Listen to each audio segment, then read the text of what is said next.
핵폭탄을 버틸 수 있는 물질이다 라고 하는 거는 스타라이트로 익지 않은 날계란을 바깥 코팅을 해서 덮고요, 10,000도 정도 되는 온도 안에 달걀을 두었는데 익지 않고 날계란으로 남아 있었다, 핵을 막을 수 있다라고 하는 거하고 좀 다른 얘기입니다.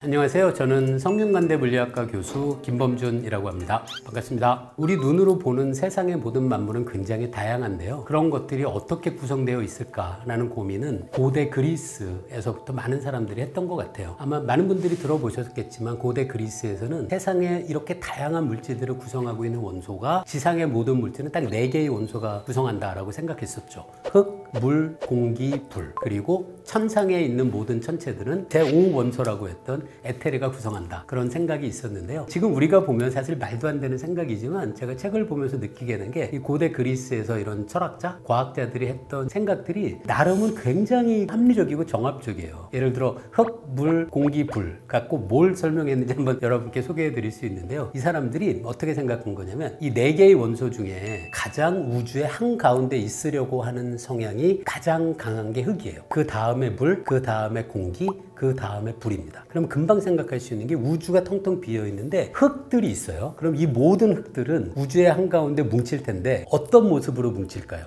당연히 동그랗게 뭉칠 수밖에 없거든요. 그래서 고대 그리스에서는 이 생각만으로도 지구가 둥근 것 같다라는 생각을 정말 했어요. 그 다음에 또 재밌는 게, 흙 다음이 물이잖아요. 그러면 물 속에 흙으로 만든 돌멩이를 놓으면 돌멩이는 우주의 한가운데 가려고 하는 경향이 물보다 더 강하니까 돌멩이가 아래로 가라앉겠죠. 그래서 돌멩이는 왜 물 속에서 가라앉는지 설명했어요. 그 다음에 공기 중에서 불을 피우면 불꽃은 위로 올라가잖아요. 그것도 마찬가지예요. 공기가 불보다 우주의 중심에 있으려는 성향이 강하니까 불꽃은 위로 치솟죠. 그러니까 이런 굉장히 정합적인 세계관으로 세상의 만물이 어떻게 만들어졌는지를 고민하고 이해하려고 애썼던 건 인류 역사에서 정말 오래전부터인 것 같습니다. 고대에서는 이제 근본 원소가 뭔지를 고민을 했고, 현대 과학자들은 우주를 구성하고 있는 근본 물질들이 어떤 건지는 다 이해를 하고 있는데요. 그 다음에 이제 문제들은 이런 많은 원자들을 구성을 해서 어떤 방식으로 분자를 만들면 새로운 물성을 우리가 만들어낼 수 있지 않을까? 그런 고민은 과학자들이 계속 오랫동안 진행하고 있습니다. 특히 그 화학 분야에서도 이런 시도들이 정말 많은데요. 최근 현대에서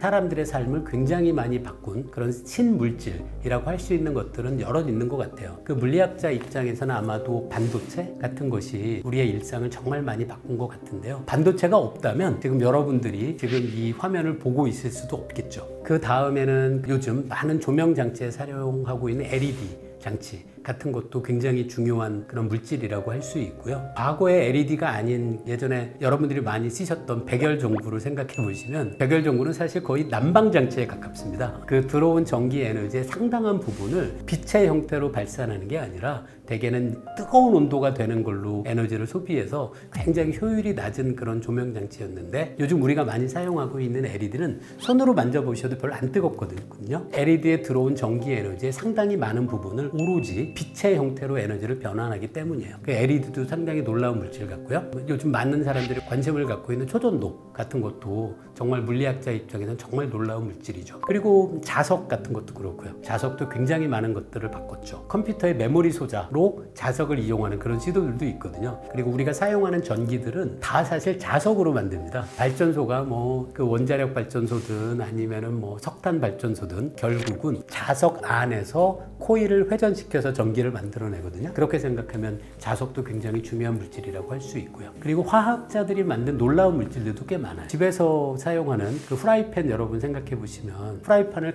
사면 처음에 뭐 계란 후라이를 하거나 해도 바닥에 붙지 않잖아요. 그것도 불소 화합물인 테플론이라는 물질이 개발돼서 우리가 음식을 조리할 때 편리하게 사용할 수 있는 물질이 되기도 했죠. 뭐 이거 말고도 굉장히 여러 물질들이 우리 현대에서를 살아가고 있는 우리 삶에 이러저런 도움을 분명히 크게 주고 있는 것은 분명합니다. 그 처음에는 안전하다고 생각했지만 시간이 지나면서 위험성을 깨닫게 된 물질들이 여럿 있어요. 그 중에 아마 가장 대표적인 게 에어컨이나 냉장고에 사용하는 냉매라는 물질이 있습니다. 기체 상태로 있는 거를 액화를 시키면 이 액체 상태에 있는 냉매가 파이프를 통해서 이동하다가 주변과 마주치면 다시 기체로 변하면서 주변에 있는 열 에너지를 빼앗아 가고 주변의 온도를 낮추는, 그게 바로 냉매라는 물질인데요. 과거에는 에어컨 에어컨 그리고 냉장고에서 프레온 가스를 많이 썼어요. 냉매로. 그런데 처음에는 이게 굉장히 안전한 물질이라고 생각했거든요. 그런데 나중에 밝혀진 게 이 프레온 가스가 대기 중으로 유출되면 이게 대기의 높은 층에 가서 산소 원자가 3개 모여 있는 게 오존이고요. 우리가 숨 쉬는 산소는 사실 오존이 아니라 산소 원자 2개가 모여 있는 O2거든요. 근데 이 프레온 가스가 높은 대기층에 올라가면 거기서 오존을 산소로 바꾸게 돼요. 오존층을 파괴하는 그런 역할을 할 때 이 프레온 가스가 촉매로 작용하거든요. 그래서 프레온 가스가 계속 머물면서 그 주변에 있는 O3, 오존을 O2로 계속 분해해서 대기의 오존층을 파괴하는 그런 주범이 됩니다. 처음에는 그런 위험을 모르다가 나중엔 밝혀져서 최근에는 냉매로 프레온을 쓰지 않는 것이 모든 나라가 합의한 사항이죠.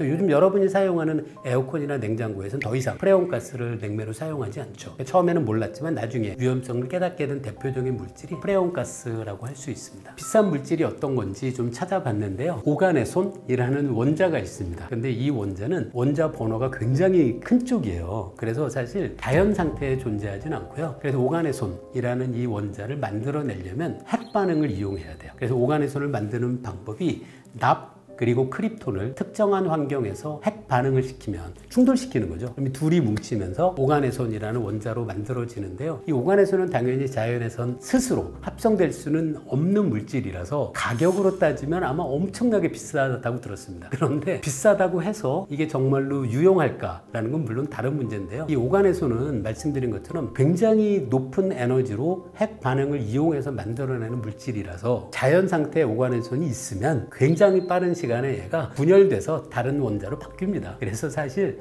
그렇게 현실에서 오가네손이 활용될 여지는 아마 없지 않을까 그런 생각은 해봤습니다.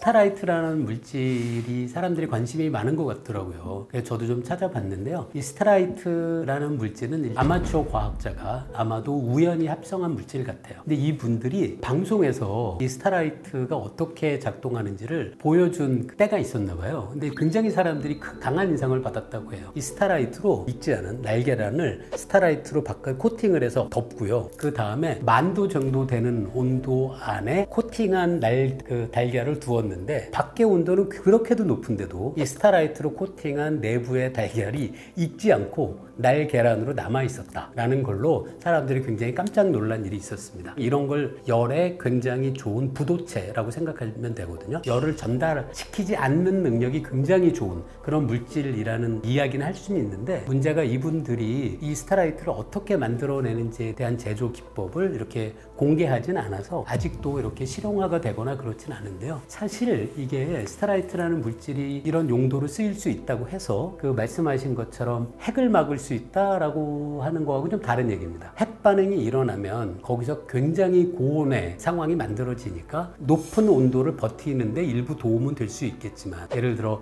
핵폭탄이 터졌다 그러면 고온만의 문제가 아니거든요. 이게 엄청나게 강한 대기의 충격파가 만들어지고요. 그럴 때 아무리 이게 내열성이 좋다고 해서 이 스타라이트로 코팅한 어떤 물질이 높은 압력도 버틸 수 있는지, 그거는 사실은 확신할 수는 전혀 없어서 핵 폭탄을 버틸 수 있는 물질이다 라고 하는 거는 좀 상당히 무리한 주장이 아닐까 그런 생각을 해봤습니다. 그러니까 열을 전달시키지 않는 능력이 가장 좋은 물질이 있습니다. 그거는 사실 진공입니다. 아무것도 없으면 열이 전달되는 걸 막을 수 있어서 진공이 사실 가장 좋은 내열제인데요. 진공이라고 하더라도 열이 전도에 의해서 전달되는 거는 맞고요. 물론 그 안에 아무것도 없으니까 대류도 없지만 열이 어떤 전자기파의 형태로 복사되는 것까지 막지는 사실 못해요. 태양빛이 사실 우리 지구에 올 때 태양과 지구 사이는 진공이거든요, 거의. 그런데도 우리가 태양빛을 뜨겁게 느끼는 거는 복사의 형태로 에너지가 전달되는 거예요. 어떤 복사를 하지 않는 물질로 외벽을 만들고 그 내부를 완벽한 진공으로 만들면 솔직히 스타라이트보다도 사실은 더 좋은 그 내열성을 갖고 있는 열의 부도체를 만들 수는 분명히 있습니다. 스타라이트가 가장 완벽한 내열제라든가 가장 좋은 열의 단열재라든가 그렇게 이야기하기는 사실은 무리가 아닐까 그런 생각이 좀 듭니다.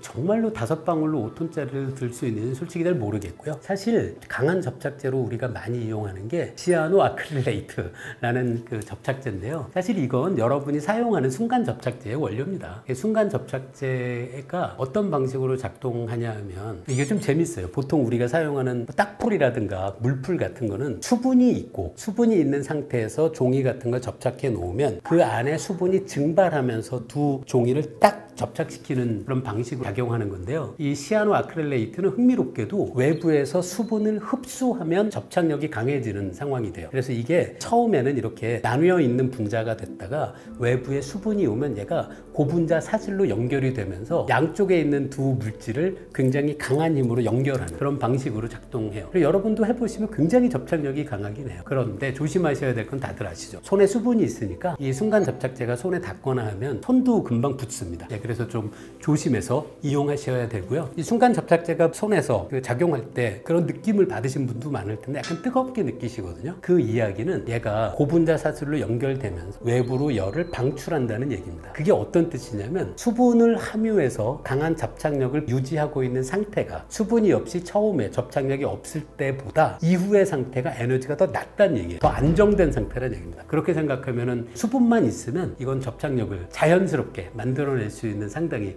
흥미로운 물질인 거죠. 굉장히 튼튼한 물질로 사람들이 폴리우레아라는 것을 생각한다는 이야기를 들었어요. 폴리우레아는 건설 그리고 건축 현장에서 많이 쓰는 물질이에요. 바닥에 코팅을 하거나 건물의 외벽을 이 폴리우레아로 처리하게 되면 이 방수의 기능이 있고 그리고 또 흥미롭게도 얘가 예를 들어 도로가 여러분도 그거 아실 텐데요. 콘크리트도 아주 온도가 뜨거워지면 도로도 녹거든요. 그래서 운전하시다면 콘크리트가 울퉁불퉁한 걸 느끼실 때가 있는데요. 그러면 만약에 이 폴리우레아로 표면을 처리했는데 바닥은 늘어났는데 폴리우레아가 늘어나지 않으면 당연히 층이 분리가 되겠죠. 그런데 이 폴리우레아는 바닥이 늘어나면 얘도 같이 늘어나요. 그런 면에서 상당히 좋은 건축 자재로 굉장히 많이 이용되고 있는데요. 그리고 잘 마모도 되지 않는데요. 굉장히 여러 방면에서 이용은 되고 있지만 그렇다고 해도 폴리우레아로 처리했다고 해서 얘가 망치로 내려칠 때 이제 더 이상 부서지지 않는다라고는 전혀 이야기는 할 수 없습니다. 폴리우레아 말고도 자연이 가지고 있는 굉장히 강한 물질이 있죠. 다들 짐작할 수 있는 다이아몬드가 굉장히 강한 물질인데요. 이 다이아몬드를 그러면 토로 망치로 내리치면 부서지지 않을까? 이거 좀 다른 얘기예요. 이런 광물의 강도는 사실 우리가 강도가 아니라 경도라고 부르거든요. 얼마나 딱딱한지. 다이아몬드가 강하다라고 우리가 이야기할 땐 망치로 내려치면 다이아몬드가 부서지지 않는다는 얘기가 아니고요. 다이아몬드 표면은 어떤 거로도 긁어서 흠집을 낼 수 없다 정도로만 이해하시는 게 맞아요. 예를 들어 쇠못으로 유리창을 잘 긁으면 유리가 긁히잖아요. 근데 쇠못으로는 다이아몬드를 절대로 긁어서 흠집을 내긴 어려워요. 그런 의미에서 경도가 굉장히 큰 물질이 다이아몬드인데요. 하지만 다이아몬드를 흠집을 내긴 어렵지만 다이아몬드를 웬만한 망치로 내려쳐도 다이아몬드는 산산조각이 납니다. 경도하고 외부의 힘을 버티는 건 조금 다른 문제라고 생각하시는 게 맞아요. 그러면 원석 다이아몬드를 갖고 다이아몬드를 보석으로 가공하잖아요. 그럼 깎아내야 되잖아요, 다이아몬드를. 그럼 다이아몬드는 도대체 어떻게 깎아낼까? 재밌더라고요. 다이아몬드를 깎는 방법은 다이아몬드를 이용합니다. 다이아몬드 가루를 어떤 면에 촘촘하게 붙인 다음에 그거로 문질러요. 그럼 다이아몬드를 깎아낼 수 있고요. 그럼 다이아몬드를 어떻게 쪼갤까? 그것도 사실 다이아몬드로 먼저 작은 흠집을 내요. 그리고 그 흠집에 쇠조각을 대고 망치로 두드리면 그 흠집을 낸 방향을 따라서 다이아몬드가 쪼개지죠. 그래서 흠집을 낼 땐 다이아몬드로 하고 쪼갤 때는 그냥 망치로,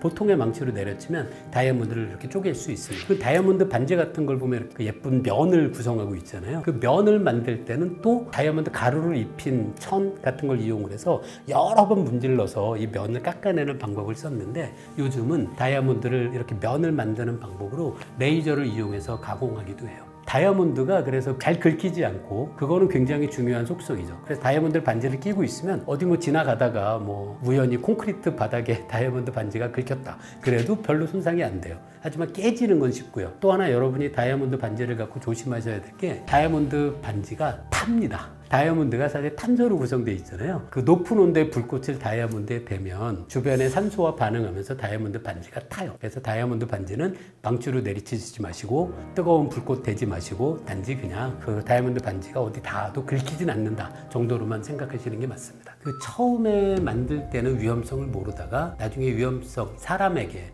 어떤 건강에 위험을 줄 수 있다 라는 걸로 밝혀진 것들이 꽤 많습니다. 가장 대표적인 게 저는 과거에 살충제로 많이 썼던 DDT. 이 DDT라는 화학물질은 처음에는 인체에 피해가 그렇게 크지 않다고 생각했어요. 하지만 살충 효과는 정말 좋았습니다. 그래서 사실 저도 오래전 한국 전쟁 때 동영상 같은 걸 본 적이 있는데요. 하도 사람들이 뭐 그 이 같은 그런 기생충으로 고생을 하니까 하얀 가루 같은 걸 막 뿌리는 장면을 봤던 기억이 있는데요. 그게 바로 DDT를 살포했던 거예요. 살충 효과는 정말 뛰어났어요. 그런데 이후에 밝혀진 게 장기적으로 DDT가 사람에게 인체에 큰 건강상의 위험을 줄 수 있다라는 게 밝혀져서 요즘은 가급적이면 DDT를 살충제로 사용하지 않고 있죠. 그 비슷한 예가 그 베트남 전쟁 때 미군에서 그 낙엽을 떨어뜨리기 위해서 사용한 고엽제 라는 물질이 있습니다. 처음에는 이것도 인체에는 그렇게 큰 피해 없이 그 나뭇잎만 이제 말려서 떨어뜨리는 그런 화학 물질이라고 생각했는데 고엽제를 몸에 접촉된